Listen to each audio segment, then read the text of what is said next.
Hello mga ka-kitchenette, na-miss din namin ang Swedish food today. Kaya si Dad Chef na naman ang toka sa kusina with his Swedish meatloaf. Ayan na at may nauna ng kumuha, tumikim ng Swedish meatloaf ni Dad. You know, pareho lang ang ingredients nito sa pagluto ng meatballs o di kaya ay ang ating embutido. Kaya lang ito ay niluto sa oven at ang aming paris ay potatoes para sa dad and daughter.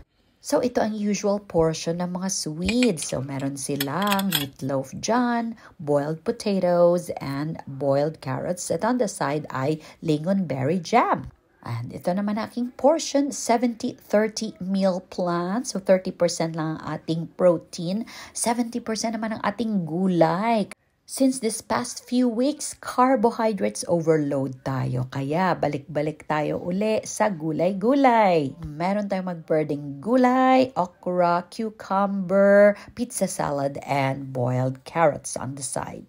O siya, ikain na lang po namin kayo ha. Una at huling subo sa inyo. Maraming salamat sa inyong panonood. Ingat po lagi. Happy eating and cooking. God bless us all.